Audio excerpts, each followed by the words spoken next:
Brilliance Audio presents the unabridged recording of Highland Scandal by Julia London, performed by Flosnik. For Jameson. Chapter 1. Scotland, 1807. From his vantage point in the middle of a brambly thicket, which Jack noted gloomily had torn his best buckskins, he could see the road through the branches.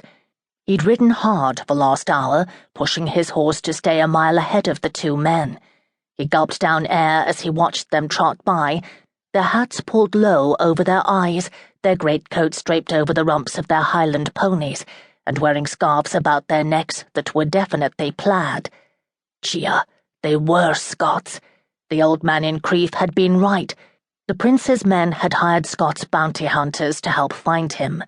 Bloody hell. He'd put himself in quite a quagmire this time, hadn't he? Jack waited until he was certain they'd passed and moved down the road a piece before picking his way out of the thicket, cursing beneath his breath when another thorn caught his buckskins. He untethered his horse and tossed the reins over the mare's neck and swung up onto the saddle, and sat. Jack really didn't know where to go from here. He'd been running from the prince's men for more than a month, fleeing England the moment he'd learned he'd been accused of adultery with the Princess of Wales, running deep into the Highlands. Adultery, Jack snorted as he rubbed the mare's neck. Imagine taking the Princess of Wales to his bed. It was preposterous to believe he'd do such a thing. Yet Jack couldn't help the wry smile that curved his lips as he spurred the mare up onto the road. He'd never taken the princess to his bed, to be sure, but he was guilty of participating in more than one vulgar activity at her residence. In spite of his innocence, when Jack had been warned that men accused of bedding the princess were being rounded up for questioning and would likely face charges of high treason, a hanging offence, he'd decided to decamp to his native Scotland. That sort of accusation, flung about in the midst of a royal scandal, rarely played out well for a Scot in England, and Jack Haines, the Earl of Lambourne, who was no stranger to moral transgressions and shocking behaviour, knew a bad scandal when he saw one. On the road again, he paused to look up at the tops of the Scots pines that seemed to scrape a stretch of sky the colour of blue china silk, and inhaled deeply. It was clean, crisp air that swept down the glens and hills that made up the Highland landscape, glens and hills that seemed endless and exasperatingly uninhabited. Jack reined his horse north, in the opposite direction of the bounty hunters. He had 4, maybe 5 hours of daylight left, and would need to find a place to bed down for the night. Gia, he dreaded the thought of another night in a bloody cold barn, but a barn was a good sight better than the frigid forest floor.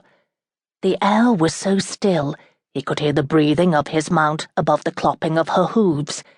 The only thing he could recall this far north was Castle Beal, and that was several miles away across some questionable terrain, 2 days' hard ride from Lambourne Castle, just south of here. He was trying to recall the best route.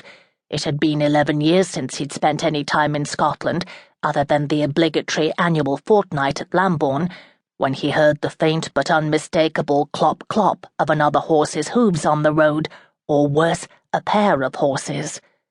Jack reined up and listened. Damn their eyes, the bounty hunters had turned back. There wasn't a moment to spare. Jack dug his spurs into his mare, but she was fatigued, and he spurred her too hard. He winced when she whinnied as loudly as if he'd struck her with a hot poker and broke into a run. The bounty hunters had surely heard it and would realize they were on Jack's heels. Indeed, they had gained ground on him throughout the day, in spite of wretched terrain and the prime horseflesh he rode. Christ almighty, where had the prince found these men? Jack sent the mare crashing into the woods and its thick undergrowth, leaping recklessly over the trunk of a downed tree. A deer path led off to the right. Jack reined her in that direction. The mare careened up the path, splashed through a running stream, but balked at a steep embankment. Jack quickly wheeled her around, pointed her toward the embankment again. "Move on, then move," he urged her, bending low over her neck and digging his spurs into her flanks.